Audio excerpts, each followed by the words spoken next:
lo que hemos visto ya por varias semanas, lo que tenía que ver con esta lucha espiritual que hay y cómo Dios nos enseña, hay una lucha espiritual.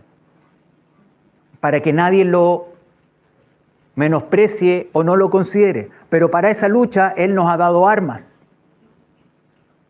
Y en esa lucha Él quiere que cada uno de nosotros la demos en lo cotidiano. Y veíamos la semana pasada cómo el apóstol Pablo, cuando escribe acerca de la lucha espiritual, cuando estábamos en la carta de Efesios, en el capítulo 6, y él va dando una descripción muy minuciosa y llevándola a lo práctico de que hemos de tomar nosotros para enfrentar esta lucha espiritual. Y él, en la última parte que leímos la semana pasada, en el capítulo 6, el versículo 18, aborda un tema que es muy trascendente en lo que tiene que ver con la lucha espiritual. ¿Por qué? Y lo vamos a ir viendo.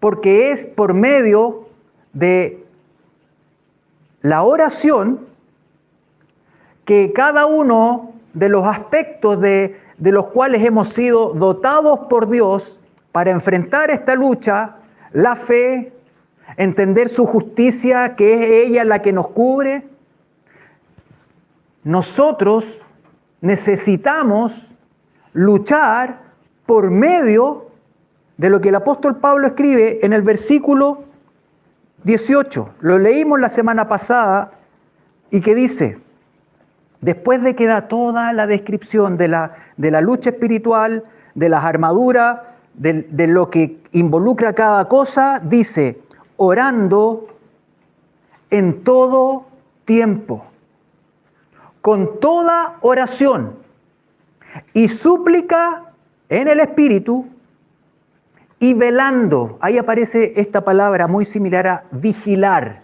vigilia, estar atento, y velando en ello. ¿En qué cosa? En la oración, con toda perseverancia. Ahí va llevando al contexto y entendemos aquí la oración en un ámbito que está relacionado con la lucha espiritual. No es una oración débil que no tiene el carácter que necesita para la lucha espiritual, sino que habla de perseverar, perseverando y con súplica por todos los santos. ¿Cuál es el impacto? ¿Cuál es el poder de la oración del creyente? Porque el enemigo de nuestra alma, como dice la palabra, él busca desperfilar todo lo que es de Dios, restarle el valor, quitarle la importancia y sacarlo de lo imprescindible que es para la vida del creyente.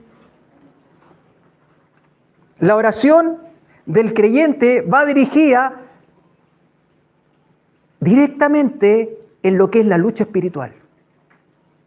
En la lucha espiritual.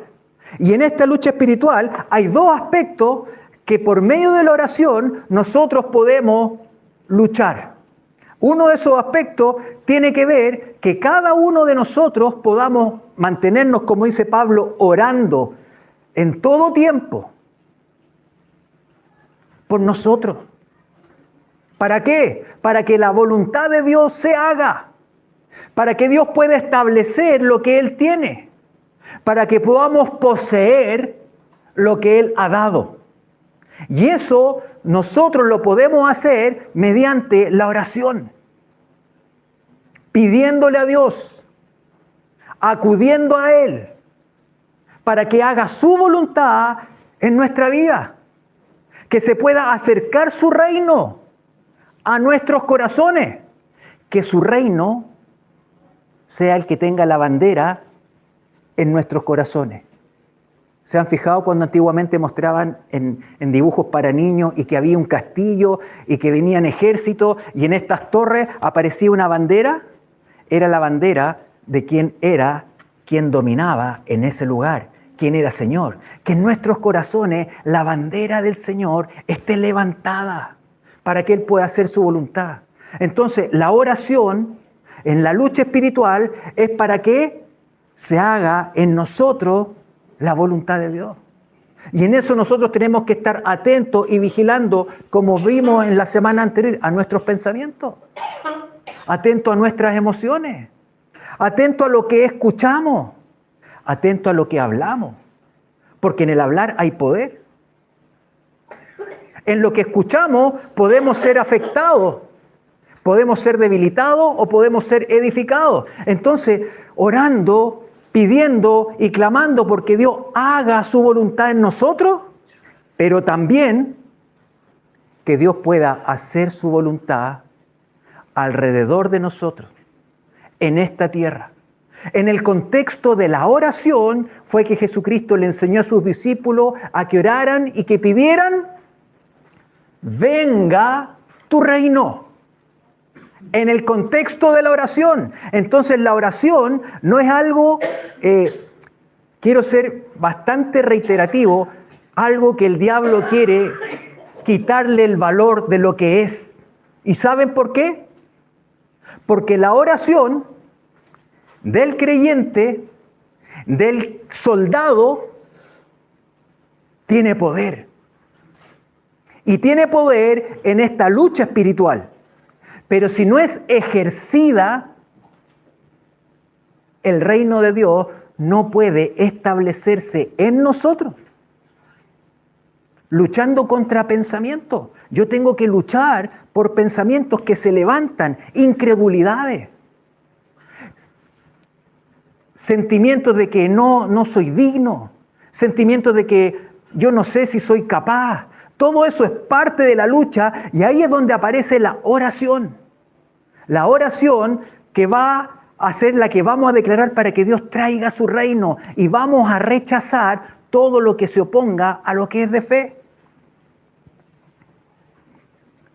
La oración mirándola con la perspectiva de la batalla espiritual. La oración no es algo, no sé si puede ser la palabra, como blando, porque a veces está tan manoseado el orar, la oración, porque la oración traspasa no solamente a los creyentes, sino que gente que, de acuerdo a lo que considera, ellos oran, entonces no se entiende el poder que tiene. Y Pablo habla de que tenemos que estar orando en todo tiempo. El Señor Jesucristo habla de que tenemos que velar y orar. ¿Pero por qué? Porque la oración es poderosa.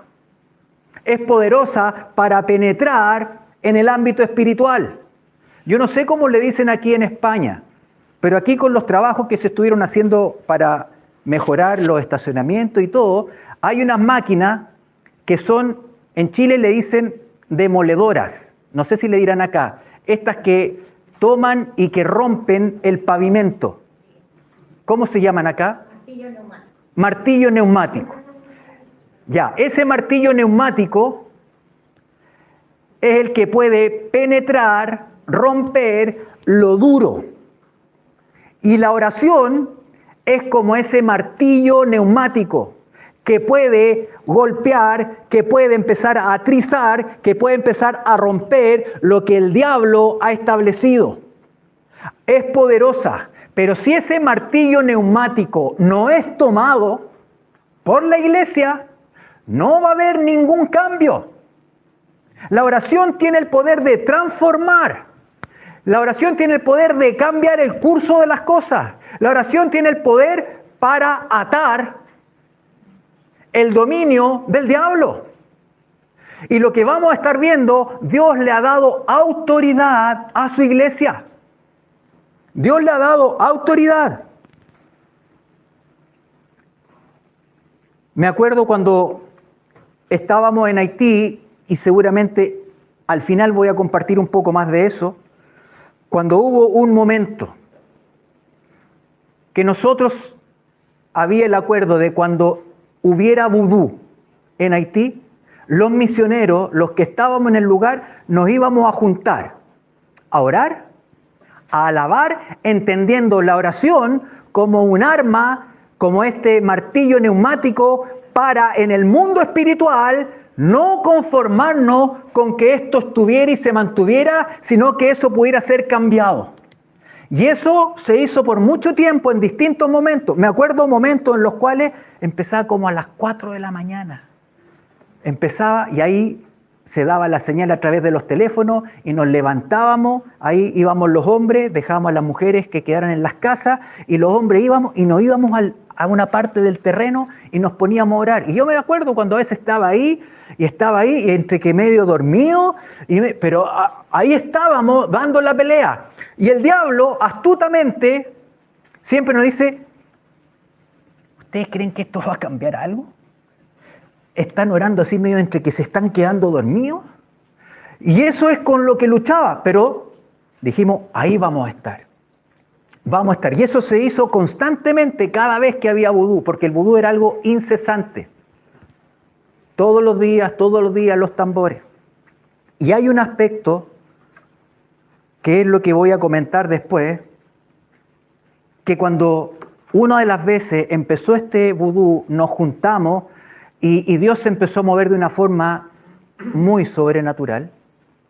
Y en un momento, que ya llevábamos bastante tiempo, orando, alabando, luchando espiritualmente con este mundo de tinieblas mientras estaban los tambores, en un momento el Señor me llevó a hacer muchas cosas. Ahí voy a nombrarlas un poco para entender. Pero una de las cosas, y es lo que quiero poner delante, es que en un momento nos llevó al grupo a ir frente a quienes estaban haciendo vudú, separados por el cerco. Nosotros en el terreno y ellos como 20 o 30 metros más allá.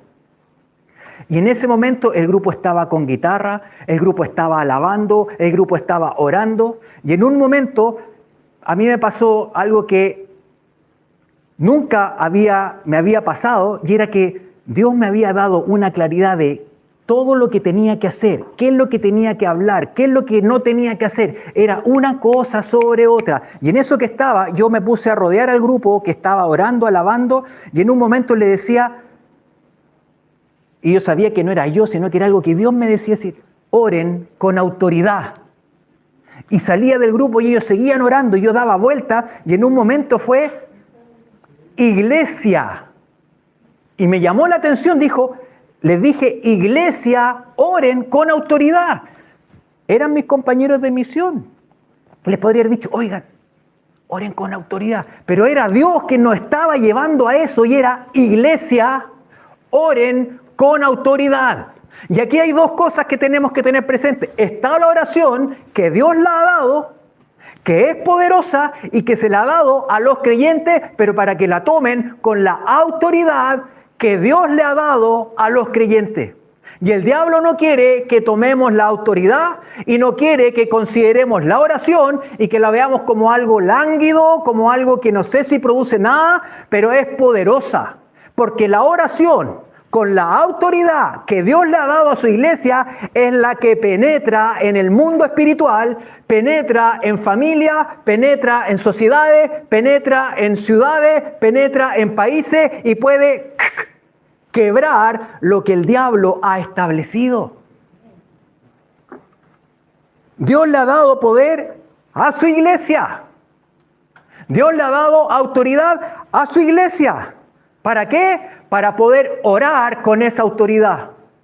Para ser perseverante en orar con esa autoridad. Para que la voluntad de Dios se haga en la tierra y se deshaga la obra del diablo. Porque hay una obra del diablo y que la está haciendo constantemente. Y Jesucristo dice que Él vino a deshacer la obra del diablo. Jesucristo se fue. Y Jesucristo le dio la autoridad de Él a los suyos. ¿Para qué? Para que con su autoridad, en su nombre, orando, enfrentemos el mundo espiritual y lo que el diablo ha hecho con el poder para que sea cambiado. Lucas 10:19. Esta es una de las escrituras que durante el curso de poseer la tierra fueron leídas. Y tiene que ver en un momento que Jesucristo envía a 70 discípulos y en el versículo 19 Él le da instrucciones bien claras.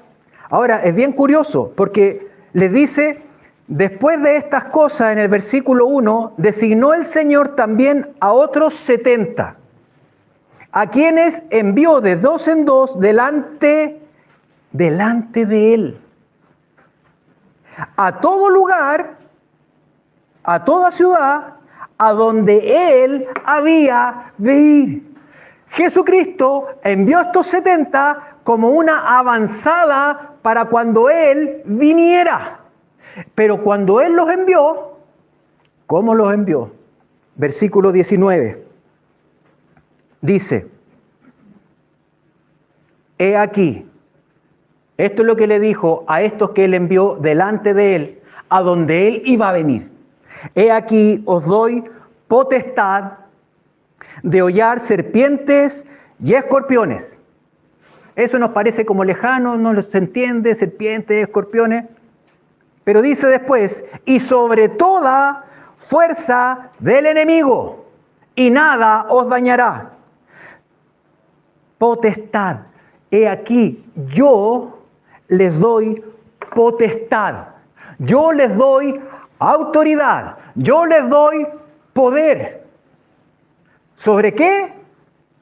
Sobre toda fuerza del enemigo. El enemigo tiene fuerza, el enemigo tiene poder, y es cosa de ver lo que está pasando en el mundo y cómo el mundo se va cayendo, se va rompiendo, se va quebrando por el poder del diablo interfiriendo, dañando niños, jóvenes, matrimonios, adultos, sociedades, familias, países. Hay una obra que el diablo tiene, pero Dios ha llamado a su iglesia, y la iglesia tiene que tomar lo que Dios le ha dado. Si no lo tomamos, ¿de qué sirve el martillo neumático si me han mandado a mí a romper el pavimento?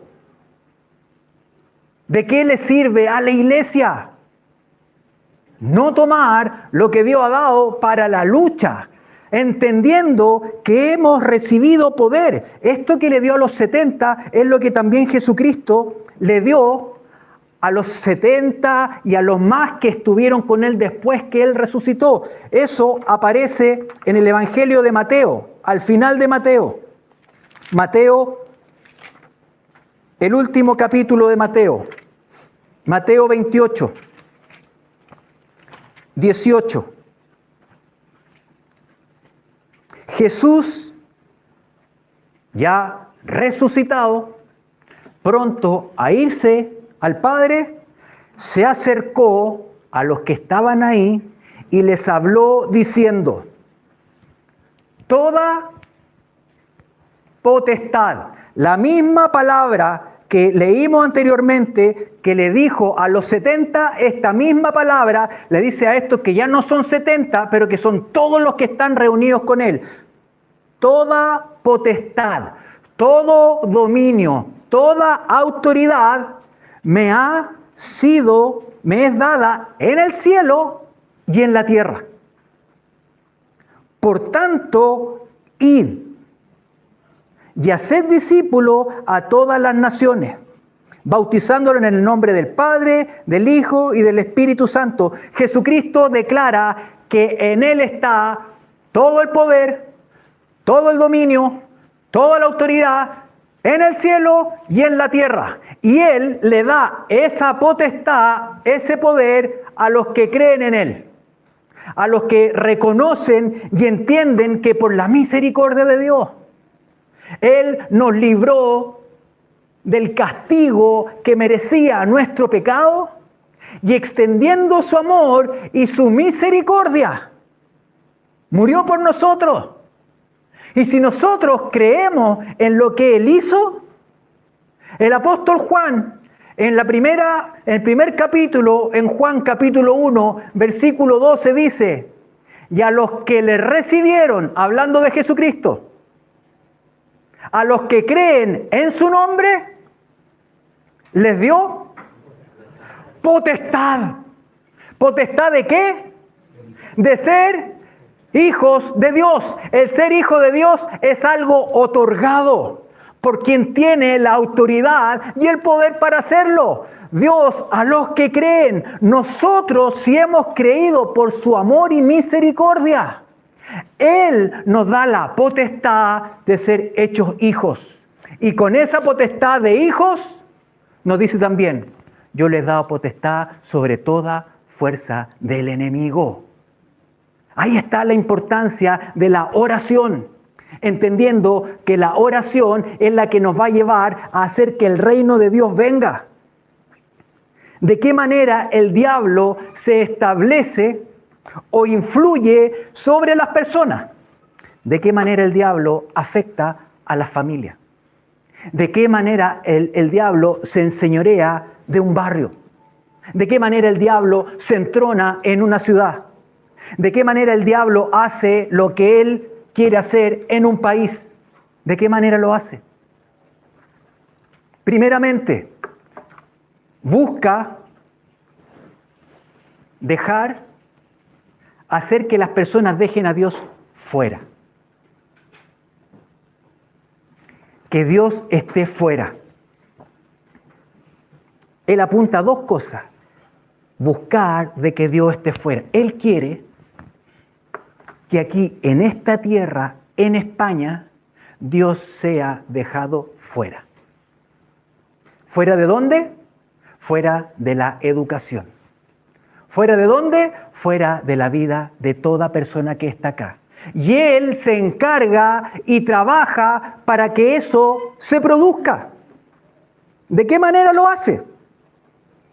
Porque Él ocupa la cultura de los lugares, la cultura de los países. Así como Haití tiene su cultura, España tiene su cultura. Y una de las cosas que Él busca aquí en España es buscar que la gente se mantenga lejos de Dios. ¿De qué manera? No, hay que vivir y pasarlo bien. Hay que trabajar y si puedo trabajar y lograr una oposición, mejor. ¿Para qué? Para poder jubilar. Y si puedo jubilar anticipadamente, mejor. Para así poder ir con mis amigos, ir al bar, conversar, viajar y todo esto. ¿Eso está mal? No. Pero eso es lo que Él quiere poner para distraer y que la gente no considere a Dios, que esté lejos y que digan, no, pero si la vida es esto, ¿para qué me hablas de algo que no se ve? Y así como el diablo empieza a entronarse y lo hace por generaciones. Buscar a la gente en que Dios no esté presente. Que el principio y el fin de la vida sea disfrutarla. Buscar lo que me va a traer bien. Y eso no es malo. Pero distraer y que todo esté en eso y que por ningún motivo consideren a Dios. Eso es lo que busca el diablo.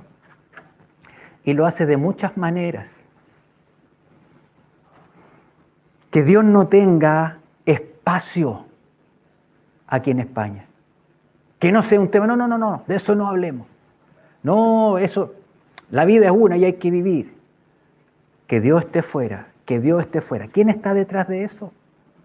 Es el diablo. Y eso lo ha hecho por generaciones. Otra de las maneras que el diablo busca establecer su poder. ¿Y por qué lo estoy hablando? Porque es importante identificar y captar este mundo espiritual. Que la gente no se acerque a Dios, que no lo busquen y que a través de su vida y lo que ellos consideran, que se entretengan. Yo creo que esa es la palabra que el diablo usa. Entreténganse, vayan a los bares, súper bien. ¿Alguien aquí no ha ido a un bar? Todos hemos ido. Entonces, todos lo hacemos. Hay gente que se reúne con amigos, pero él quiere que eso sea parte de la vida y de las actividades y de las fiestas que están empezando. Para los que no se han dado cuenta, empezaron las fiestas y ahí entretener a la gente para que no consideren a Dios. Y otra forma como lo hace también es que haya un grado de inclinación o algún grado de manifestación religioso en las personas. De alguna forma querer acercarse a Dios de diferentes maneras, haciendo actividades, juntándose grupos. Ahora se está celebrando la fiesta de... ¿Y está pasando algo en Segovia? Muchas cosas. Los que no han salido a caminar no lo han visto. Pero hay muchas cosas que pasan. Hay fiestas. El ayuntamiento declara todas las actividades que hay. Y muchas tienen una connotación que lo religioso está presente. Y en eso las personas, niños, familia, participan de ello, entendiendo que están haciendo algo que a Dios le agrada. Pensando, y ahí está el engaño del diablo, buscando que la gente diga, no, yo no soy de los que no quieren nada con Dios, como hay aquí. Yo soy de los que participan en estas actividades, en las procesiones, y se visten, y se reúnen, y practican, y ensayan. Pero que, tristemente, eso está totalmente lejano de lo que Dios busca, de lo que Dios ha enseñado que a Él le agrada, de lo que es su voluntad, de lo que Dios ha comunicado. Y ahí es donde entra la cultura que les decía yo. Es parte de la cultura. Aquí lo hacemos así. Incluso yo conversando con personas me han dicho, mira, yo participo de esto, y a veces incluso personas han estado en estas procesiones y todo y tienen cero relación con lo religioso. Lo hacen porque es entretenido. Es porque parte de nuestra cultura. Y la gente tristemente piensa que está haciendo algo que a Dios le agrada, cuando es algo que Dios aborrece. Entonces el diablo se concentra en que la gente se mantenga lejos, entretenido en diferentes cosas donde Dios no tenga lugar. Pero si le han dado lugar a Dios, vamos a hacer que se entretengan haciendo muchas cosas y que hagan muchas cosas que parecen, y que hay gente que dice, ¡ay, qué tremendo lo que hicieron! Pero eso no tiene nada que ver con lo que Dios ha enseñado y con lo que Él busca. Entonces, hay un enemigo que está destruyendo generaciones.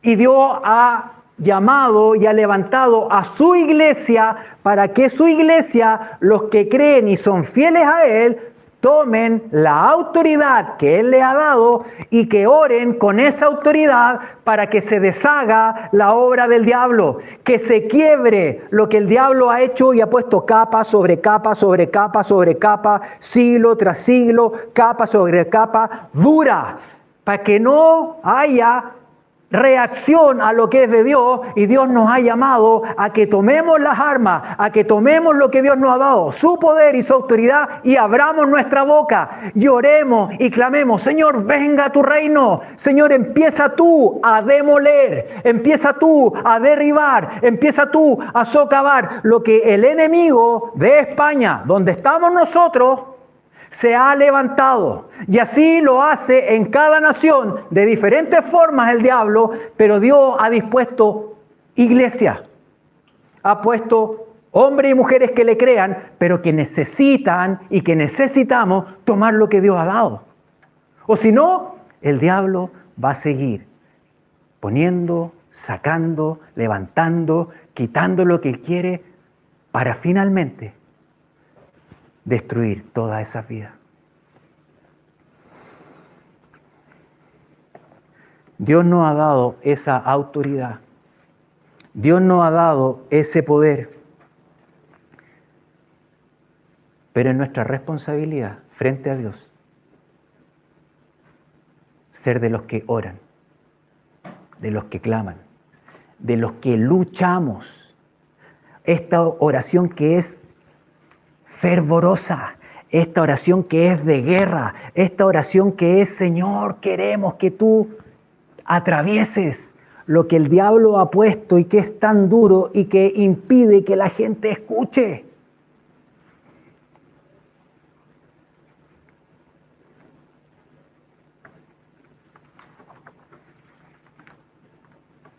La autoridad es de Dios.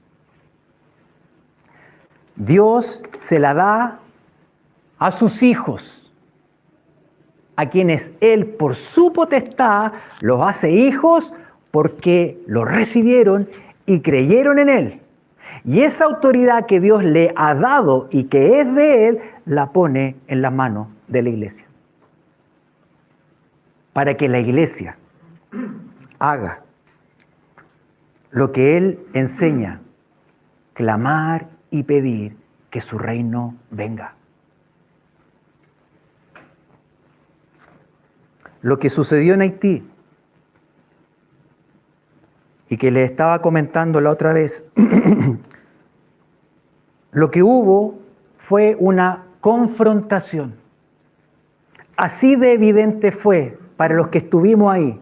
Aquí nosotros vimos, era una confrontación en el mundo espiritual entre las tinieblas a través del vudú y todos estos tambores y toda la gente que estaba haciendo el vudú, y este grupo pequeño de misioneros que se unieron y empezaron, como lo habían hecho en distintos momentos en otros días, a alabar, a orar y a pedirle a Dios que hiciera su obra, a pesar de lo que estaba pasando y que es tan fuerte en el ámbito de la cultura en Haití. En esta lucha, Él llevó a orar. Dios se movió de una forma, el Espíritu Santo llevando a los que estaban ahí, alabando, orando con el entendimiento, orando en lengua. Había momentos en que yo sabía que tenía que abrir la boca, y en un momento estaba la terraza y yo me fui corriendo hacia la terraza, a la baranda, y era abrir mi boca a todo lo que podía gritar. Pero era hablando, y yo sabía que cada palabra que salía, que era en lengua, ¡oh, Ramajía! ¡Gira Masoya! Y eran palabras que venían y que yo sabía que Dios las estaba dando. Era una lucha confrontacional directamente con las potestades de tiniebla de ahí, de esa ciudad de Aquén y de Haití. Y el grupo orando, y el grupo alabando, y corriendo de repente a un lugar del terreno, y después yendo a otros lugares, y todo eso Dios lo hacía de una manera tan clara y que guiaba a hacerlo. Nosotros no sabíamos lo que venía, nosotros sabíamos lo que estábamos haciendo en el momento, y habían cosas que no entendíamos, pero lo hacíamos porque sabía que Dios nos estaba llevando a eso. Pero Dios llevó a eso cuando el grupo se dispuso. Era la hora de ir a acostarse. E ir y empezar a tocar la guitarra, y empezar a alabar, y empezar a orar. Y en esa instancia Dios se manifestó poderosamente. Lo que nos separaba en un momento, literalmente, de las tinieblas y de su reino, era lo que le decía yo, ese cerco que dividía el terreno nuestro. Ellos ahí con sus tambores y nosotros aquí cantando, orando, alabando a Dios. En ese momento que estábamos ahí, el grupo estaba alabando y el Señor me llevó a correr y a bajar. Algunos lo han escuchado, pero hay cosas que voy a contar ahora que no las había contado y que las revisé y por eso las anoté, porque creo que es importante entenderlas. En un momento, estaba todo oscuro. Haití, luz eléctrica no es parte de la realidad de Haití. Todo oscuro. No hay focos que dan un poco foco que están en las plazas. No existe eso. Entonces, todo oscuro. Y de repente el terreno donde está la misión es un terreno que no es plano. Es un terreno con desniveles, hay partes de quebrada, y en un momento Dios me llevó y era como, llegué a un lugar, tenía que bajar las escaleras de la terraza y correr, y correr, y correr, y correr. Lo único que sabía es que tenía que correr. ¿Hasta dónde? No sabía, pero sabía que tenía que correr, correr, correr, y de repente me freno, y sabía que tenía que frenar. Y tenía que abrir la boca y tenía que empezar a hablar. Y empezaba a mirar a los del vudú que están como a 80, 100 metros. Y yo partí solo. No le dije a nadie. Pero sabía que tenía que hacerlo. Y ahí eran también las luchas que tiene uno. ¿Lo hago o no lo hago, Señor? Sabía que tenía que hacerlo. Y de repente llega todo el grupo. Precioso ver eso. Ahí uno ve cómo Dios usa a su iglesia. Y venían con la guitarra y venían cantando y llegaban y estábamos ahí. Y de repente, ¡pum!, yo partí a otro lugar y me fui. Y de repente llegaban ellos. Y ahí estábamos frente al lugar que estaban haciendo vudú. Un paréntesis.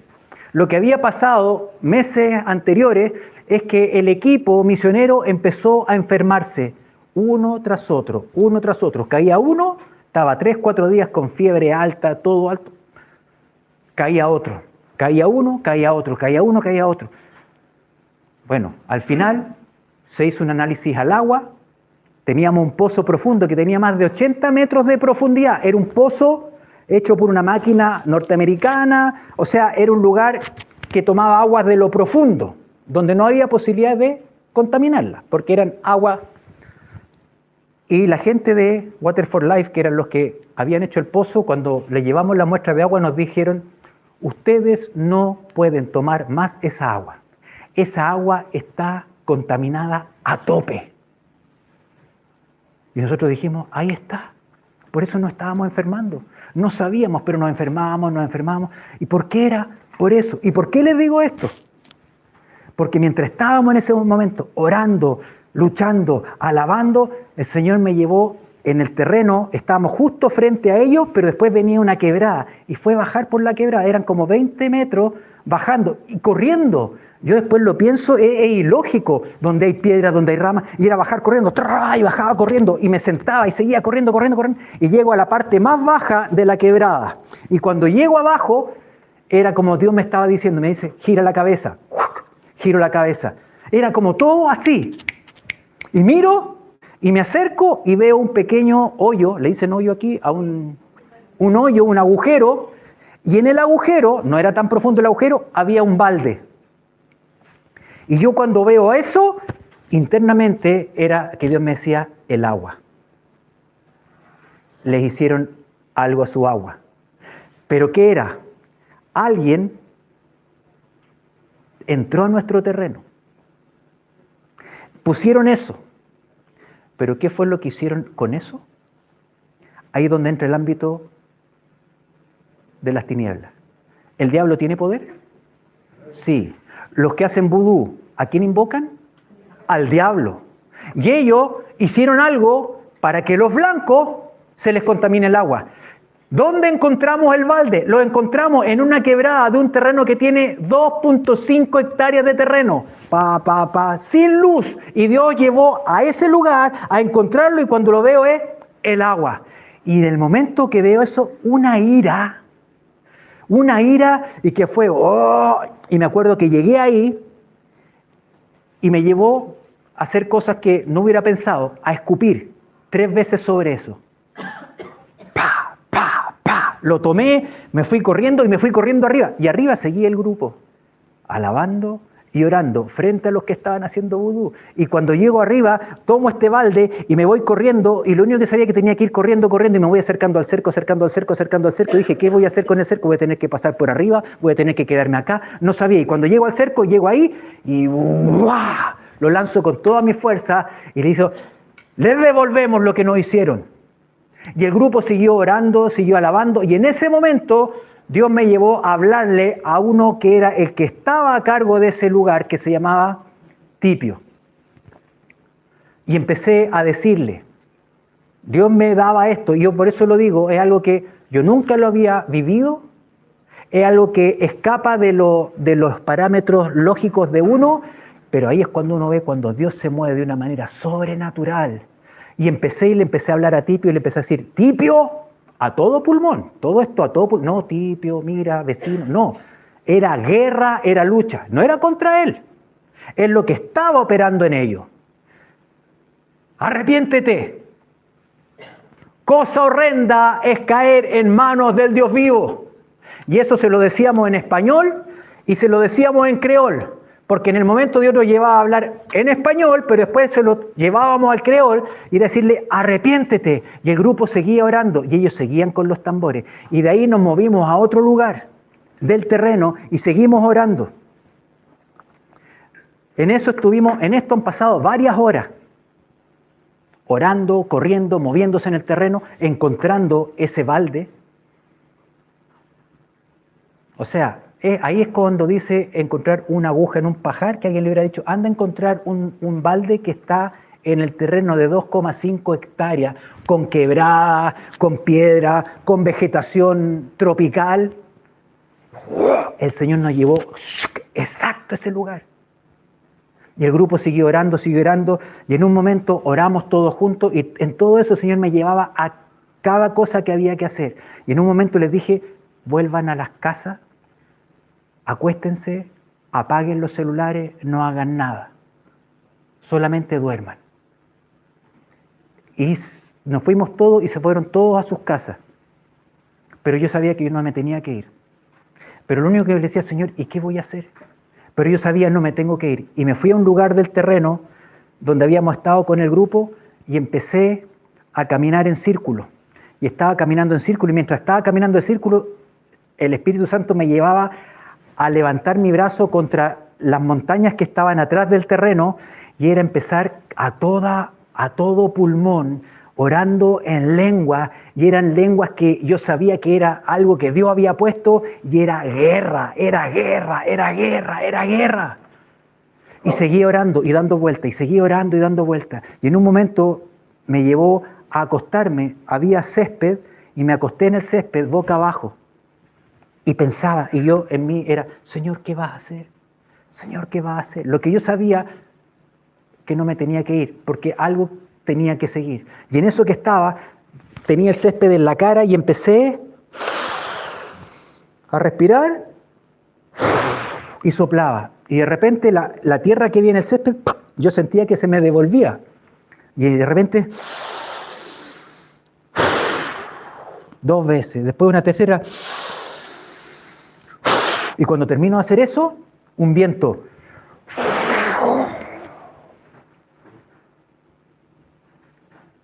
Respiro.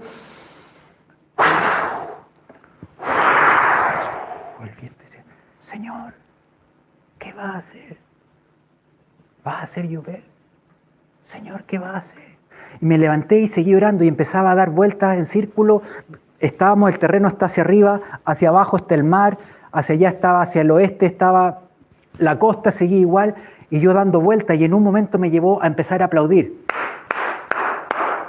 Y daba vuelta en círculo. Sabía que tenía que aplaudir, nada más. Aplaudir, y de repente, ¡oh, Ramasara Maquía! ¡Gira Masoya! Y era lucha, y Dios me llevaba a hablar, a aplaudir, hablar y aplaudir. No sabía por qué, y de repente, en eso que aplaudía, empecé a gritar, ¡agua! Y le decía, Señor, tú vas a hacer llover, y gritaba, ¡agua! Y daba vuelta, y de repente, mientras iba dando vuelta, ¡pim! Me cae una gota de agua en la nariz. Y dije, Señor, tú vas a hacer llover. Y seguí dando vuelta, ¡agua! Y empecé a gritar, incluso con la mano, hacía como así, ¡agua! Como que viniera agua. Y daba vuelta, y de repente, ¡pum! Otra gota. ¡Tac! Otra gota. ¡Tac! Otra gota. ¡Tac! ¡Tac! ¡Tac! ¡Tac! ¡Tac! Empezó a llover. Y en eso que empezó a llover, el grupo se había ido todo. Y yo salí, y mientras iba, me fui a la palapa de Fernando Gutiérrez, que hermano el pastor Tomás, que estaba ahí, y el Señor me llevó a decir, anda a buscarlo.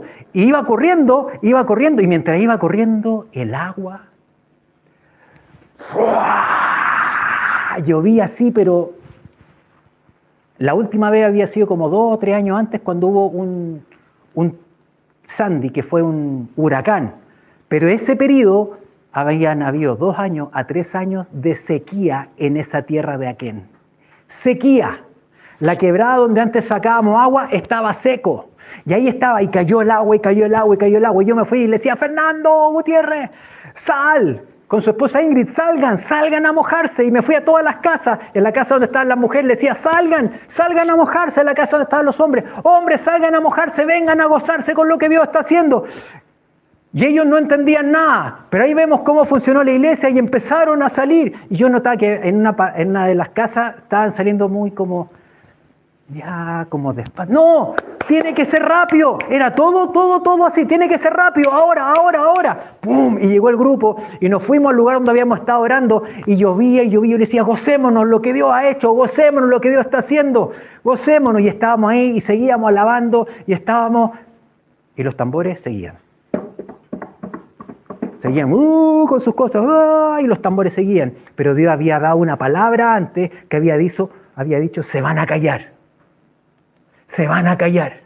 Y seguíamos ahí, y estuvimos ahí, y nos mojamos, y nos empapamos, y había gran gozo, y alabábamos a Dios, y en un momento fue que vuelvan a las casas, báñense si quisieren, séquense, todo lo que quieran, pero acuéstense tranquilos. Y yo me quedé ahí, nuevamente afuera, y la lluvia no paraba, y era así, agua así, era como se dice con balde, así, ¡wow! El agua. Esto fueron muchas horas. Los tambores siguieron.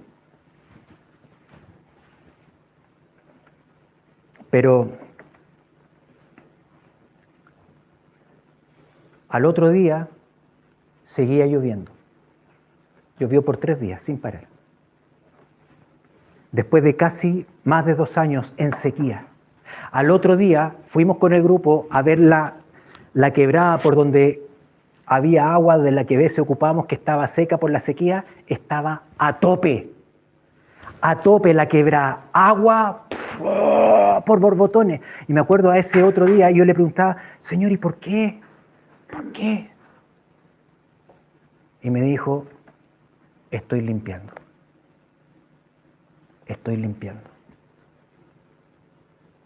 Yo lo único que sé, que lo que Dios hizo fue mucho más de lo que pasó en ese lugar, sino que Él algo hizo en lo espiritual de Haití, de este mundo espiritual, y que para eso ocupó a esta manada pequeña, que se puso en el lugar, que tomó la autoridad que Dios le ha dado, y que no se quedó pasiva frente a lo que el diablo hacía. Para terminar, después de esos 3 días, deben haber pasado 5 días, yo bajé a la quebrada, y en la quebrada había un lugar donde almacenaban agua y la gente iba a surtirse de esa agua que venía de la quebrada. Y adivinen quién estaba abajo en la quebrada. Tipio. Y a mí me habían dicho, una persona se me había acercado y me había dicho que, porque él le había dicho a una persona, ¿qué le dieron a Gabriel por lo que había pasado el día anterior? Por todo lo que pasó, porque ellos para hacer su vudú y todo esto que lo hacen desde que cae el sol toda la noche hasta que amanece, ellos están tomando aguardiente, tomando distintas cosas para poder mantenerse.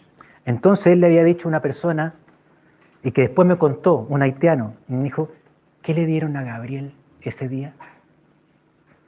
Entonces yo me quedé con eso. Entonces cuando me encontré con Tipio, bajé y dije, ¿bajo o no bajo? Bajo.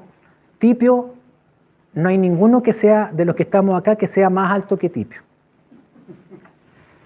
Tipio. Y las manos, yo nunca he visto unas manos más grandes. Y los pies, era como nosotros decimos en Chile, como una empanada, así como ¡guau! Tremendo. Además que andan a pie pelado. Entonces el pie se va como ensanchando. Y un detalle, una vez estábamos conversando con él, porque él cuando no conversaba como bien, pero nosotros sabíamos que él hacía vudú y varias veces pasaron alrededor del terreno con sus tambores y con sus pañuelos dando vueltas al terreno, y nosotros cuando pasaba eso nos poníamos a orar, Señor, nos cubrimos, Señor, este lugar no puede ser tocado, Señor, esta tierra es tuya, peleando y dando lucha. Y me acuerdo una vez que estábamos conversando con Tipio, empezó a darse vuelta una abeja, y Tipio dice, y los que estábamos ahí quedamos, ¡Wow! Bueno, bajo y me pongo a hablar con Tipio. Le digo, Tipio, ¿tú te acuerdas lo que pasó hace un par de días atrás? Y me quedo mirando. Me miraba nomás. Yo le dije, te voy a decir una sola cosa. Primero, no me dieron nada para tomar. Y segundo, considera lo que se te dijo en ese día. Dios en su misericordia se está acercando y te está permitiendo que te arrepientas. Arrepiéntete. Arrepiéntete, Tipio. Pero que te quede claro, a mí no me dieron nada para tomar. Y me fui. Desde ese día y por años hasta que nosotros después volvimos a Chile, nunca más hubo vudú en ese lugar donde Tipio lo hacía constantemente. ¿Quién hizo eso? Dios. Él el que quiere hacer eso a través de su iglesia, y a su iglesia le da la autoridad, le da el poder sobre toda fuerza del enemigo. Entonces lo que necesitamos nosotros es estar unidos a Él y unidos como iglesia y orar y luchar con la autoridad que Él ha dado. ¿Para qué? Para que aquí en España Dios quiebre, Dios rompa lo que el enemigo ha establecido y que hace que la gente sea indiferente a Dios, o que se vayan al otro extremo y que buscan esto porque en la tradición y la cultura pensando que están cerca de Dios, pero en esas dos cosas el diablo está haciendo lo que siempre hace: engañar para que ninguna de esas personas se vuelva a Dios. Por eso la importancia de la iglesia, la importancia de la oración de la iglesia. Dios se mueve a través de la autoridad que le da la iglesia, y cuando la iglesia ora a Dios con la fe que Él le ha dado, para que sea deshecha la obra del diablo.